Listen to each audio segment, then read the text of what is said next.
C'è un oggetto che, più di ogni altro, incarna l'incontro tra gioco e paura, tra curiosità e terrore.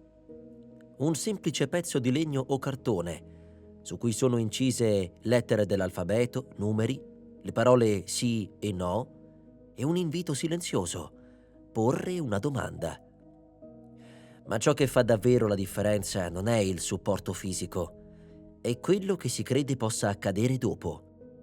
È la sensazione che, una volta appoggiate le dita sulla planchette, qualcosa possa davvero rispondere. Si chiama tavola Ouija. Il nome evoca sedute spiritiche, sussurri nel buio, racconti di adolescenti in cerca di emozioni forti e adulti che, pur non credendo, evitano di scherzarci troppo. Per alcuni è solo un banale prodotto da scaffale, venduto in scatole colorate accanto ai giochi da tavolo. Per altri è una porta e quando la si apre non si può sempre scegliere cosa attraversa quella soglia. C'è chi ha usato la Ouija per cercare risposte, per parlare con i propri cari scomparsi, per curiosità o disperazione. E c'è chi, dopo una sola seduta, ha smesso per sempre, giurando di aver visto o sentito qualcosa che non avrebbe mai voluto evocare. Ma cosa c'è davvero dietro la tavola Ouija? Un trucco del cervello? Un riflesso del nostro subconscio? Oppure un ponte autentico tra il mondo dei vivi e quello dei morti? Per scoprirlo, dobbiamo tornare indietro, molto indietro, là dove tutto è cominciato.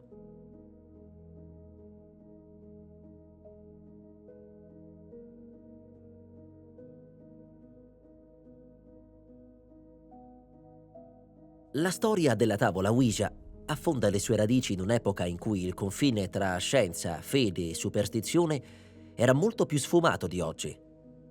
Siamo nella seconda metà dell'Ottocento, un'epoca di rivoluzioni industriali, scoperte scientifiche, ma anche di grande interesse per l'occulto.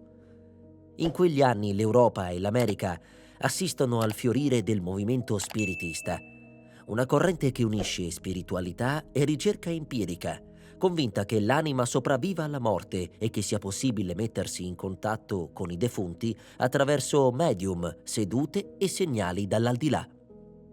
Nelle sale da tè e nei salotti della borghesia si tengono incontri notturni in cui i tavoli tremano, luci si abbassano e i presenti, uniti in cerchio, pongono domande all'ignoto. In questo contesto, l'idea di uno strumento per facilitare il contatto con l'aldilà prende rapidamente piede. Già nel 1853 in Francia si sperimentano i primi dischi alfabetici con indicatori mobili, ma è negli Stati Uniti, tra la fine del secolo e l'inizio del Novecento, che prende forma l'oggetto che oggi conosciamo. Nel 1890 un uomo d'affari di nome Elijah Bond brevetta una tavola piatta con lettere, numeri e parole fisse, da utilizzare con una planchette, un indicatore che scorre lentamente, guidato dalle mani dei partecipanti. Inizialmente l'ideatore della tavola aveva attribuito l'origine della parola a un antico termine egizio che significherebbe buona fortuna, sostenendo di averlo imparato durante una delle sue sedute. Più tardi però è stato diffuso e ben più accettato il fatto che il termine Ouija derivi in realtà dall'unione di altre due parole, ossia oui in francese e ja in tedesco, che significano entrambe sì. Negli anni successivi la Ouija viene acquistata e perfezionata dalla William Fould Company, che ne fa un successo commerciale senza precedenti. In breve tempo entra nelle case americane non solo come oggetto esoterico, ma anche come passatempo da salotto. Non è raro che venga regalata ai bambini, presentata come un gioco divertente per parlare con gli spiriti. La consacrazione definitiva arriva nel XX secolo, quando la tavola viene venduta in milioni di esemplari. Negli anni 60 la Parker Brothers, nota per giochi di società come Monopoly, ne acquisisce i diritti e la trasforma in un prodotto di grande distribuzione. La Ouija si svincola, almeno in apparenza, dalla sua origine esoterica, diventando parte dell'immaginario popolare. La tavoletta viene venduta ancora oggi dalla grande società statunitense produttrice di giocattoli Hasbro, che nel 1991 acquisì la Parker Brothers. William Fuld, considerato il padre della tavoletta Ouija, o quantomeno colui che la fece diventare famosa, morì nel 1927 cadendo dal tetto della sede dell'azienda di Hartford, sempre nel Maryland. Secondo quanto aveva raccontato lui stesso, era stata proprio una tavoletta a indicargli di costruire quella fabbrica 10 anni prima. Eppure qualcosa non cambia mai: l'aura che la circonda. Per quanto commercializzata, per quanto banalizzata, la Ouija continua a far paura. Perché non importa quanto sembri un giocattolo, basta provarla, anche solo una volta, per sentire che c'è qualcosa di più. Sebbene la tavola Ouija sia comunemente associata a giochi innocenti, alcune delle storie più affascinanti e disturbanti riguardano eventi che vanno ben oltre il semplice divertimento. Ci sono racconti di persone che, in momenti di dolore o curiosità, hanno cercato risposte solo per trovarsi di fronte a qualcosa che non avrebbero mai immaginato.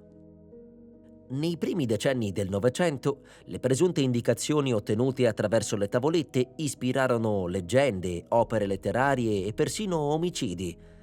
La tavoletta era popolarissima, soprattutto in periodi di grande incertezza, quando le persone avevano bisogno di rassicurazioni.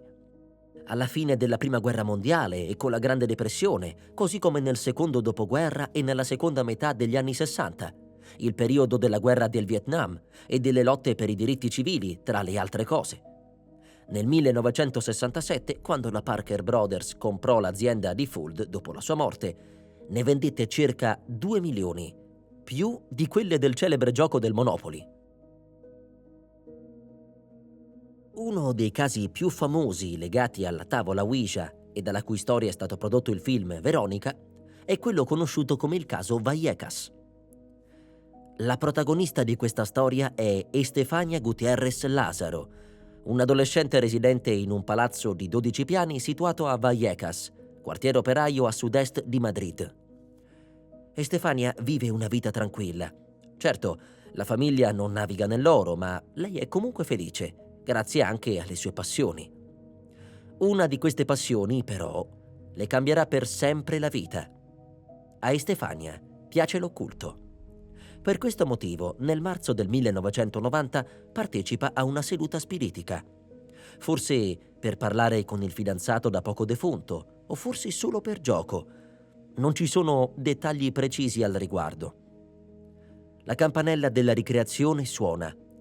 Estefania osserva tutte le compagne uscire dall'aula.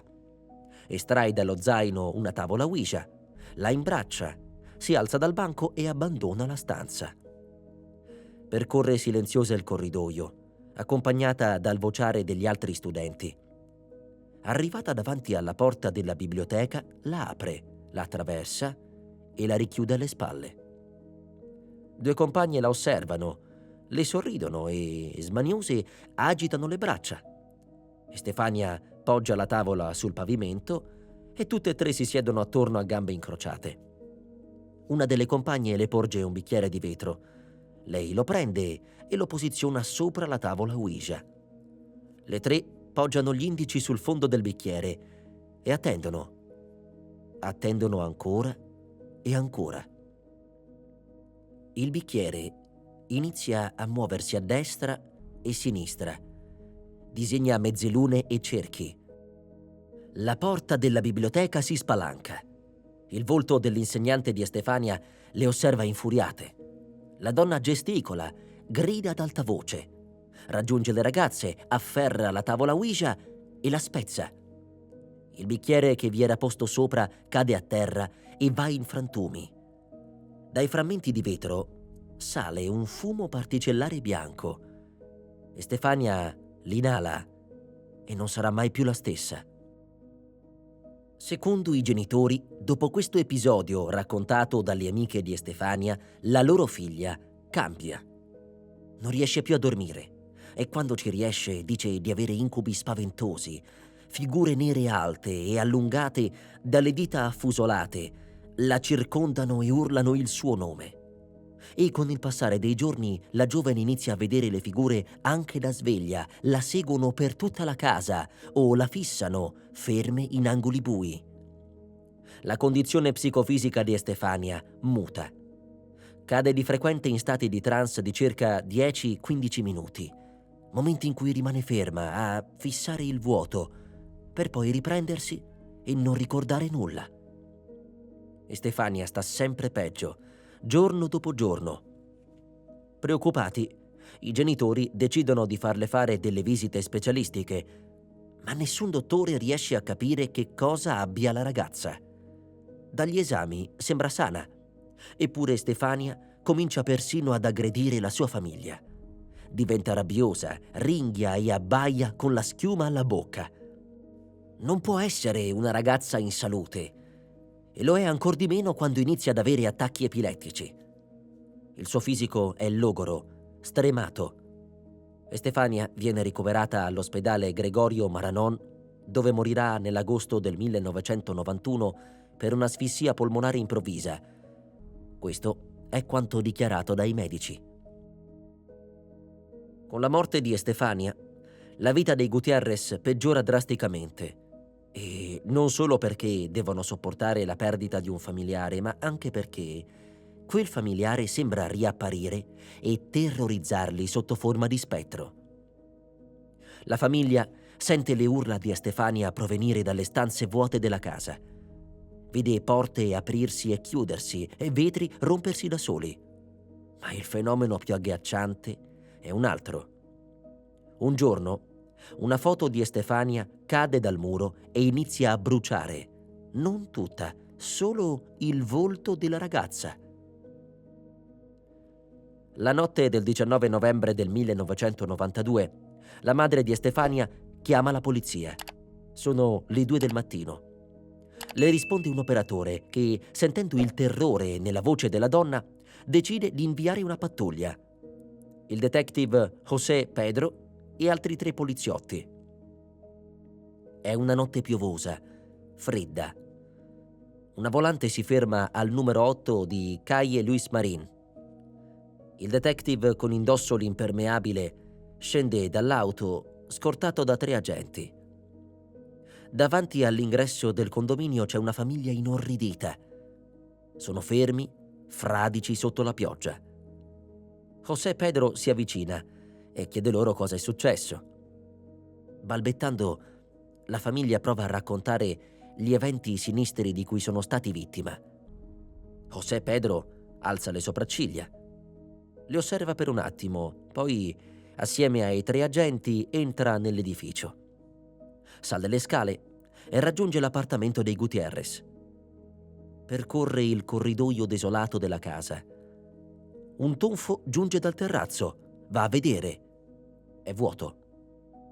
Ora grida sparse si levano per tutta la casa. Lo sportello di un mobile si spalanca e rischia di colpire in faccia un agente. Dalla camera di Estefania provengono dei rumori. José Pedro ci si dirige, cauto. Arrivato sulla soglia, entra. Alla parete c'è un crocifisso capovolto. Sotto c'è un poster di Gesù con 3 grossi graffi. Sembrano stati lasciati dagli artigli di un'enorme bestia. Sopra un mobile vicino al telefono c'è una sostanza gelatinosa simile a bava o muco nero. Il detective e gli altri agenti hanno visto abbastanza. Scossi, escono dall'appartamento. La famiglia Gutiérrez abbandonò poco dopo l'appartamento e non ebbe più esperienze simili. Così come i nuovi inquilini non videro né sentirono mai nulla. Questo è un caso reale avvenuto nel 1949 in Maryland e che ha ispirato il film L'Esorcista, uscito nel 1973, diretto da William Friedkin e con protagonisti Linda Blair e Max von Sydow. All'epoca i giornali raccontarono la storia di un certo Roland Doe che ha dovuto sopportare molteplici esorcismi a casa, in chiesa e in vari ospedali. Si dice che il ragazzo, un 14enne, la cui vera identità è stata nascosta per motivi di sicurezza, sia stato posseduto dopo aver giocato con una tavola Ouija. I giornali parlarono anche di un collegamento con la morte di una zia, dopo la quale sembra che il ragazzo avesse iniziato a comportarsi in modo strano, specialmente in prossimità di oggetti religiosi. Sul corpo del ragazzo, ad esempio, di tanto in tanto venivano ritrovati strani graffi, con oggetti volanti in casa e inquietanti rumori provenienti dalla sua camera. Tutte cose che il defunto regista William Friedkin ha inserito nel film L'esorcista. Ad esorcizzare il ragazzo fu chiamato padre Raymond J. Bishop e il resoconto di quando Roland attaccò il prete durante un rituale avrebbe successivamente ispirato il libro di William Peter Blatty sul quale è basato il film. Sul corpo del ragazzo venne trovata incisa la parola Louis, cosa che spinse la famiglia a rivolgersi alla St. Louis University, dove padre Walter H. Halloran e il reverendo William Bowdern continuarono l'esorcismo. Insieme all'aiuto di padre William Van Roo, riuscirono a liberare Ronald, del quale si sono successivamente perse le tracce. Secondo alcuni, la vera identità del ragazzo corrisponderebbe a quella di Ronald Edwin Hunkeler, un ex ingegnere della NASA che contribuì allo sbarco sulla Luna del 1969. Hunkeler, però, ha mantenuto il riserbo sulla faccenda fino alla sua morte, avvenuta nel Maryland nel 2020 all'età di 86 anni. Un altro caso legato alla tavola Ouija riguarda la famiglia Condon, un caso che è stato raccontato in diversi libri e documentari. La vicenda inizia negli anni 50, quando i Condon, una famiglia tranquilla della Pennsylvania, si ritrovano a usare la Ouija come passatempo per distrarsi dalla monotonia quotidiana. Tuttavia, ciò che inizia come una semplice curiosità, ben presto diventa qualcosa di più. Una sera, durante una seduta, la tavola inizia a rispondere con messaggi sempre più personali e dettagliati, riguardanti le vite dei membri della famiglia. Ma una sera la tavola si sblocca e risponde con un messaggio che sembra provenire da un altro mondo. Non sei più al sicuro. Ciò che è stato iniziato non può essere fermato. La famiglia, terrorizzata, smette di usare la tavola, ma gli eventi inquietanti non cessano. Fenomeni paranormali iniziano ad accadere nella loro casa. Oggetti che si spostano da soli, luci che si accendono e spengono e una crescente sensazione di presenza invisibile. La famiglia Condon si rivolge a esperti del paranormale, ma non riesce mai a spiegare completamente ciò che è accaduto. Per loro la Ouija non è stata più solo un gioco, ma qualcosa che ha aperto una porta che non avrebbe mai dovuto essere varcata. Un altro caso inquietante che ha segnato la storia della Ouija è quello di Doris Bither, una donna della California che negli anni 70 ha sperimentato eventi paranormali estremamente violenti e inspiegabili. Doris, che aveva recentemente vissuto il lutto per la morte del marito, si era rivolta alla Ouija nella speranza di entrare in contatto con lui. Ben presto, la tavola inizia a rispondere, ma le comunicazioni non sono quelle che si aspettava. La sua casa diventa il teatro di manifestazioni terrificanti. Oggetti lanciati attraverso la stanza, mobili che si spostano da soli e addirittura una presenza fisica che aggredisce Doris e i suoi figli. La situazione degenera talmente tanto che un gruppo di investigatori paranormali interviene sul posto. In una delle sedute, la tavola rivela un messaggio criptico che suggerisce una forza oscura, una sorta di entità demoniaca che ha preso dimora nella casa di Doris, proprio dopo l'uso della Ouija. Il caso di Doris Bither è stato uno dei più studiati e documentati da ricercatori del paranormale, ma rimane ancora oggi un enigma. In molti credono che la Ouija abbia effettivamente aperto una porta che ha permesso a qualcosa di oscuro di invadere la casa, e la vita di Doris non sarà mai più la stessa. Questo caso ha ispirato il film horror del 1982 The Entity e rimane uno dei casi paranormali più misteriosi e inquietanti della storia. Anche celebrità come l'attore James Dean sono state coinvolte, seppur indirettamente, nei misteri legati alla Ouija. Si narra che Dean, famoso per il suo ruolo in Gioventù bruciata, fosse affascinato dal paranormale e dalle pratiche esoteriche. Durante una delle sue ultime settimane, prima dell'incidente che gli costò la vita, Dean avrebbe partecipato a una seduta con amici usando una tavola Ouija. Si dice che durante quella seduta la tavola rispose a Dean con una frase che avrebbe gelato il sangue di tutti i presenti. Presto ti troverai faccia a faccia con la morte. Il giorno seguente, il giovane attore morì in un incidente automobilistico, alimentando la leggenda che la Ouija possa predire eventi futuri o, in alcuni casi, persino causare tragedie. Il caso di James Dean non è l'unico. Altri famosi personaggi storici, tra cui scrittori e filosofi, hanno avuto esperienze inquietanti legate all'uso della tavola Ouija, alimentando ancora di più la sua fama di strumento capace di intercettare le forze invisibili che governano il nostro destino. In questi racconti, la tavola Ouija non appare mai solo come un gioco da salotto. Per molti è il simbolo di qualcosa di più profondo, misterioso e a volte pericoloso. La paura di entrare in contatto con l'ignoto, di evocare entità sconosciute, è ciò che rende l'esperienza con la Ouija tanto affascinante quanto inquietante.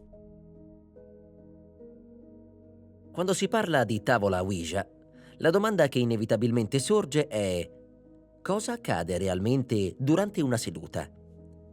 La tentazione di attribuire le risposte della tavola all'intervento di spiriti o entità sovrannaturali è forte, ma la scienza ha cercato di spiegare fenomeni apparentemente inspiegabili in modi ben diversi. Alcuni ritengono che la Ouija sia un semplice gioco, un passatempo innocente che sfrutta l'immaginazione e il desiderio di esplorare l'invisibile. Eppure, anche tra chi non crede al paranormale, il fenomeno continua a suscitare meraviglia e paura. Come mai?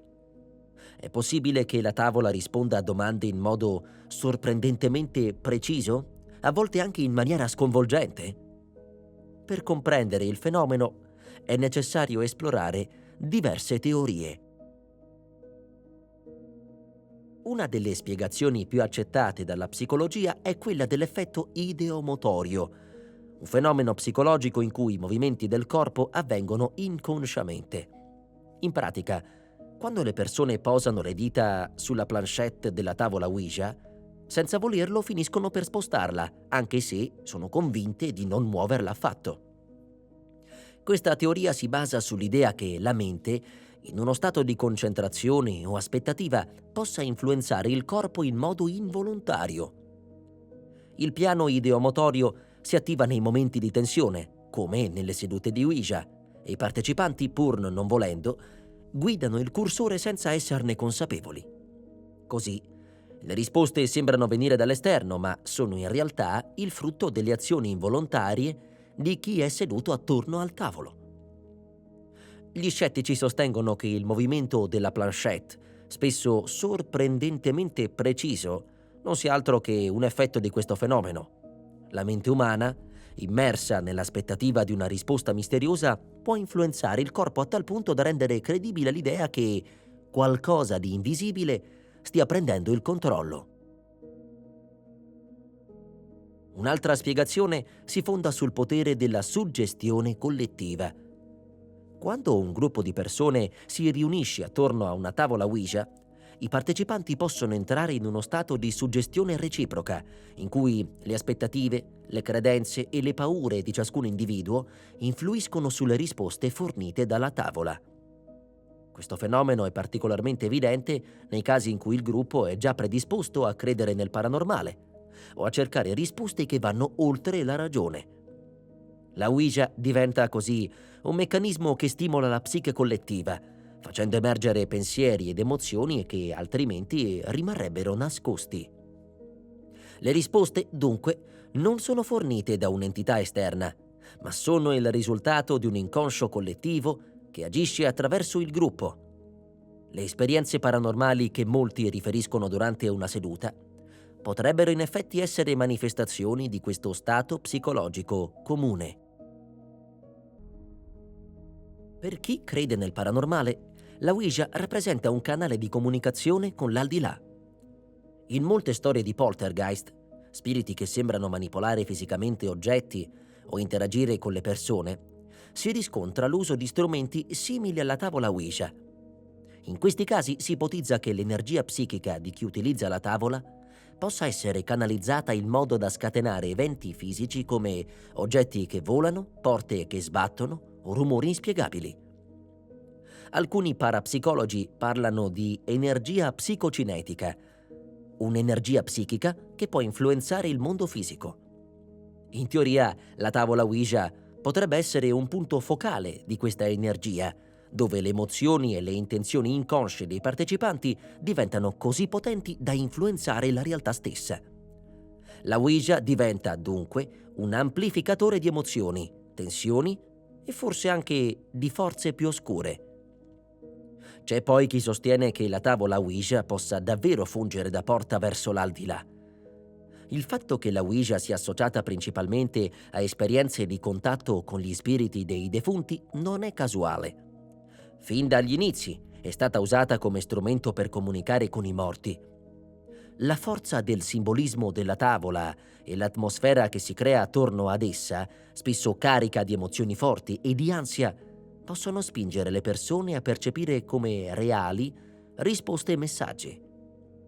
Molti racconti di esperienze con la Ouija descrivono momenti di contatto diretto con il mondo degli spiriti, durante i quali la tavola sembrerebbe rispondere a domande intime e precise, con conoscenze che i partecipanti non possono avere. È proprio questo mistero che rende la tavola tanto affascinante. Come può un oggetto così semplice sembrare a volte il canale di comunicazione con un'altra dimensione?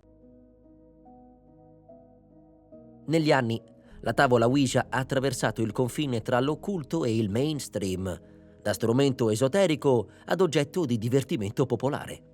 Ma, nonostante il passare del tempo, la sua aura di mistero non è mai svanita, anzi, in molti casi, sembra essere cresciuta. Oggi, la tavola Ouija non è più relegata solo alle vecchie case dei nonni o ai salotti oscuri di secoli passati. In un'epoca in cui tutto è condiviso e amplificato attraverso i social media, anche la tavola Ouija ha trovato una nuova vita, ma in una versione completamente diversa da quella dei tempi passati. Le moderne generazioni, cresciute con internet e influenzate da film horror e leggende metropolitane, vedono la Ouija come una sfida, una prova di coraggio o un gioco di pura adrenalina. I social media, in particolare piattaforme come TikTok, hanno fatto sì che la Ouija diventasse una vera e propria moda. Se nei decenni passati la tavola veniva utilizzata in cerchi di amici in cerca di risposte spirituali o misteriose, oggi è diventata un vero e proprio fenomeno virale, in cui giovani e adolescenti si filmano mentre provano a comunicare con gli spiriti. Video di sedute con la Ouija, seppur spesso costruiti ad arte per intrattenimento, sembrano alimentare un'idea di contatto con l'ignoto che si spinge oltre la semplice curiosità. Le storie di spiriti evocati pubblicate sui social si diffondono in modo esponenziale. Molti di questi contenuti si presentano come storie reali, documentando esperienze terribili o spaventose avute durante le sedute. A volte questi video sono accompagnati da effetti speciali e drammatiche narrazioni, ma nonostante la consapevolezza che molti di essi siano solo per intrattenimento, il fenomeno ha alimentato una nuova ondata di interesse per il paranormale. In questo contesto, la Ouija è diventata anche una sorta di gioco di paura, che inizia a essere praticato senza una reale consapevolezza dei rischi psicologici ed emotivi. Sedute improvvisate, spesso senza la minima preparazione, si svolgono in ambienti informali, con pochi sforzi per prendere seriamente le implicazioni di un tale strumento. La tavola, originariamente concepita per entrare in contatto con il mondo visibile, viene ora spesso usata come un semplice strumento di intrattenimento o di sfida. Il pericolo maggiore di questi rituali improvvisati è proprio la mancanza di rispetto che si può sviluppare nei confronti della tavola e del suo potenziale. Molti utilizzano la Ouija in modo superficiale, credendo che sia solo un gioco, senza riflettere su ciò che potrebbe implicare evocare forze o entità. L'atteggiamento disinvolto e la poca serietà con cui oggi si affrontano tali esperimenti sono una preoccupante banalizzazione di un fenomeno che, per alcune persone, può risultare molto più disturbante di quanto si pensi. La cultura popolare ha svolto un ruolo fondamentale nel mantenere vivo l'interesse verso la tavola Ouija. Dalle leggende metropolitane ai film dell'orrore, fino ai numerosi libri e documentari, l'immaginario collettivo si è nutrito di queste storie sinistre e affascinanti. Film come L'Esorcista hanno alimentato l'idea che la tavola Ouija sia un oggetto maledetto, capace di evocare forze oscure. La rappresentazione della tavola nei media contribuisce a mantenere viva l'aura di pericolo e mistero. La forma in cui oggi la tavola viene trattata nei film horror come strumento di connessione con mondi oscuri o di apertura di portali infernali è una rappresentazione estremizzata, ma che ha radici nei racconti più oscuri legati alla storia della Ouija. Per alcuni questi film sono una semplice forma di intrattenimento. Per altri la realtà e la finzione si sovrappongono, alimentando le paure e le credenze che da sempre circondano l'oggetto. Le leggende moderne parlano di spiriti intrappolati, di portali che non possono essere richiusi e di presenze malevole che si manifestano nei momenti più inaspettati. Queste storie, raccontate con un tocco di horror e suspense, continuano a dominare le narrazioni popolari, dando alla Ouija una posizione centrale nel pantheon degli oggetti misteriosi e inquietanti. La tavola Ouija è oggi una fusione di mito, paura e gioco. Quello che un tempo era un oggetto mistico e sacro è diventato parte di una cultura digitale che alimenta curiosità e terrore in egual misura. Mentre le nuove generazioni ne fanno uso come strumento di intrattenimento, la paura di evocare qualcosa che non può essere controllato rimane persistente.